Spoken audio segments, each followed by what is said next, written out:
Federal Drive is presented by GEHA, Government Employees Health Association, proudly providing health and dental benefits to federal employees and their families. Visit GEHA.com. The Office of Personnel Management wants to make it easier to remove federal employees for performance or misconduct reasons. In a new 81-page proposed rule that came out last week, OPM and the Merit Systems Protection Board are jointly seeking to change the administrative procedures used to fire employees and the review of such actions before the board. For more on the proposed changes, Federal News Network Executive Editor Jason Miller joins me now to discuss. Jason, welcome. Thank you, Eric. So what are OPM and MSP proposing to change now in how agencies can fire employees for performance or misconduct? This is among the many changes that we've seen when it comes to this topic over the last couple of years. Oh, yes. OPM has been busy over the last year and a half. But this one is a very big deal for federal employees. We've heard for years, Eric, hey, it's just too hard to fire people. Hey, when we have a performance issue, hey, when there's misconduct, it goes on and on and on, and it's hard to fire people. And Eric, I've talked to plenty of chief human capital officers over the last 15, 20 years, and they say, well, it's actually not. You can if you want to, or if you want to go through the process. And sometimes that process can be very difficult. So OPM is saying, let's make the process simpler, or let's make it less complex. So there's three major changes. I'll go through each of them very quickly. The first one, very simple. Let's give managers and supervisors more training around how to deal with employees with performance or misconduct issues. So currently, what they're proposing is they're going to reduce the intervals of training for supervisors and executive positions from once every 3 years to annually. This way, they're ensuring the personnel are well versed in the actions, options, strategies to oversee and manage productivity of their workforces. It also modifies what they said 4 existing subjects and adds 8 new subjects that agencies will have to incorporate into their annual trainings.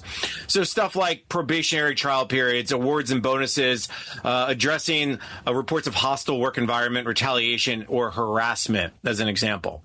The second big change, and I think this is significant, they want to limit the performance improvement plans, or commonly known as PIPs, to 30 calendar days. And our calendar days is key here versus work days. So, once you get put on a PIP, you have 30 days to show improvement.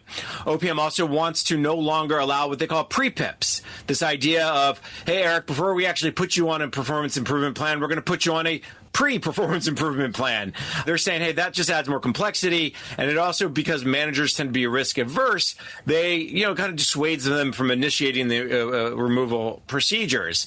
And the idea behind this is really to say, hey, you have 30 days to fix or you're out. And I think that really puts people on the clock and then really pushes them toward improving or knowing that their time is short. The third one really focuses on MSPB, the Merit Systems Protection Board.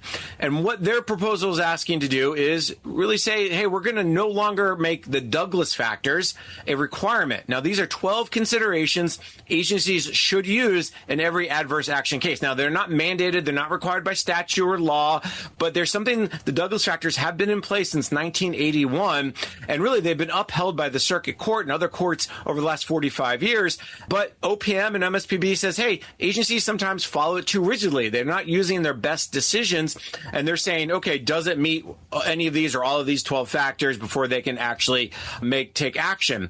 Scott Cooper, the OPM director, called them very mechanical. They talk about them being check boxes instead of looking at the totality of circumstances.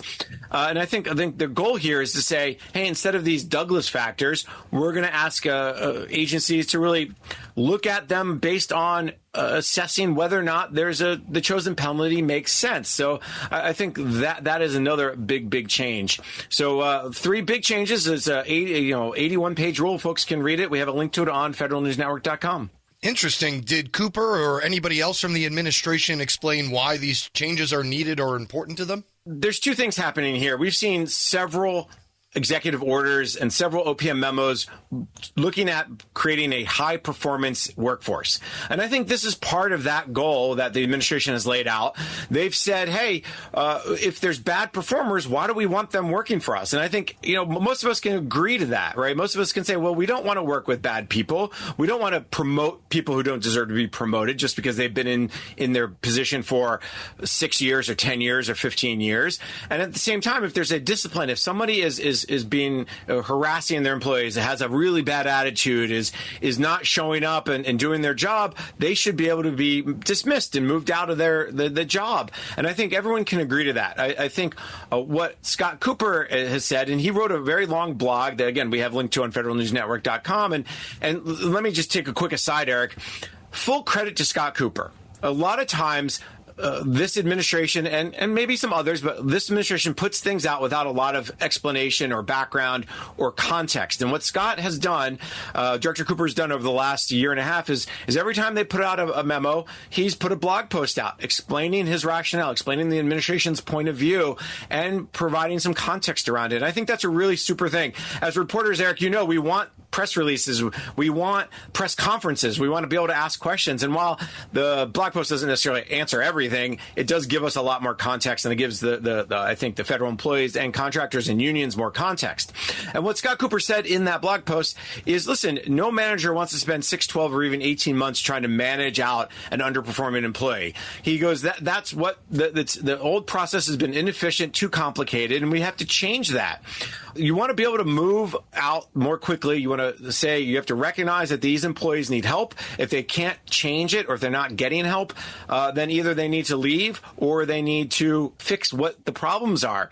And he goes, it's not just about the employees that are struggling or the employees that are in the poor fit. It's also about demotivating the better performance. If you're trying to create a high-risk culture, Scott Cooper says, then having employees who aren't carrying their weight is demotivating to everyone. So I think there's a combination of things going on here. But again, we have the full link. People can read Scott Cooper's blog post on federalnewsnetwork.com. We're talking here with Federal News Network Executive Editor Jason Miller. On the other side of that, what has been the reaction so far? Was everybody else as satisfied with Cooper's explainer as you were? No surprise, there's a lot of concern about these changes. And again, they are proposed changes. OPM is accepting comments for the next 30 days. We're probably at about 25 days now. And I imagine they will get a lot of comments, probably thousands of comments. I heard from two specific people. The American Federation of Government Employees, AFGE, their president, Everett Kelly, put a statement out saying the proposed rule would unravel nearly 50 years of established precedent. And he's talking about the Douglas factors here from the 1981 ruling. He says, listen, the rules here are here to treat employees fairly. An agency should act with impartiality and consistency when they come around to discipline. And he believes that the proposed rules would do the opposite. Kelly says that proposed rules would open the door to political or personal motivated actions while undermining the integrity of the nonpartisan civil service. I also spoke with Raymond Limon, the former MSPB vice chairman. He was an appointee during the Joe Biden administration. Limon retired in 2025. And he pointed out two things. The first thing he pointed out was it's really unusual, maybe never happened before, that OPM and MSPB would jointly issue a rule. It really does, he says, call into question the independence of the MSPB. He goes, this is a fundamental shift in how Congress tried to strike the right balance between the agency management and independent review. He goes, and he used an example. During the Biden administration, there was a similar situation where the two organizations had similar rules that were going to follow each other, but they remained distinct and separate.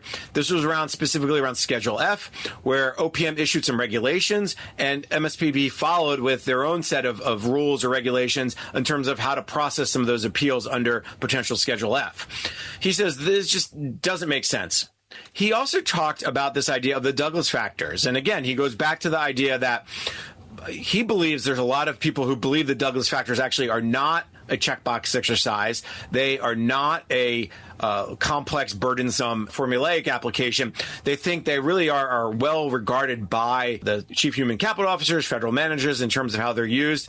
And they've been supported by the federal court over the last 45 years several times. And the MSPB also has for 4 decades tried to correct and improve this checklist-driven approach for the Douglas factors through its own case law. So I think those are the two things he pointed out as kind of like, hey, these are big deals. I did talk to another third former HR executive in the federal government. This person asked for anonymity because they didn't get permission to talk to the press. But they say a couple things stood out to them. One, obviously, more training is good. They can support that. That's easy. That's an easy one. They did highlight the 30-day PIP. the idea of this idea that, limit it to 30 days. And he goes, that is a carryover from the first Trump administration, something that the first Trump administration proposed. And they believe this is an attempt to exclude this idea of the PIP and the length of the PIP from collective bargaining with unions in the future. Currently, what I've heard and what I've been told is there's nothing that says you can't do a 30-day PIP. I think a lot of agencies tend to do a longer PIP. So those are some of the reactions we're getting initially. I'm sure there'll be a lot more, especially when those comments come in. Yeah, and as they do come in and after that period has expired, what should we be on the lookout for the next 6 months or so, if and when this is implemented indeed? We know that the OPM will get those comments. They'll start reviewing the comments. They'll make some decisions about how to change the rule, if at all. But I think a couple things to highlight, Eric, is the numbers of comments. I think this will drive a lot of concern across the federal community, specifically among the unions. This is a big change to how the unions, I think, had always looked at protecting employees to make sure everyone is treated fairly. I think you may also see, and this is the one person, the executive I talked to on background, they said they wouldn't be surprised to see some legal challenges against this throwing out of the Douglas factors. So I think that's something to look out for. Will lawsuits be filed? We saw similar lawsuits already filed, for instance, with the non-disclosure agreement proposal that OPM put out there. So I think this may actually go to court as well to say, hey, we know this works. We have 45 years. We're not saying it's perfect, but just to throw them all out altogether really does break a lot of case law, a lot of precedents, according to the sources I've talked to. The other thing is, what's Congress going to do? How are they going to get involved? We're seeing this. A lot of members of Congress are raising the ire over the changes to the grants management, the new regulations. Once I think Congress starts hearing from their constituents, especially the local ones, Maryland, D.C., Virginia, and those with obviously a lot of federal employees in their districts, I think they may also start to get involved. I wouldn't be surprised if you saw some sort of not just letters. I think the Democrats love writing letters all the time, but there may also be some push to, okay, can we put some of these things in case law in terms of the process to remove employees? Again, Eric, I think this goes back to a very simple thing. Everyone agrees that dismissing for performance or misconduct should be easier. It's how to make it easier, and I think that's where the rub is happening here. Federal News Network Executive Editor Jason Miller, thanks so much for providing us with that update. Always a pleasure, Eric. And as Jason mentioned, you can check out his reporting at federalnewsnetwork.com, along with a link to OPM Director Scott Cooper's blog post about this topic.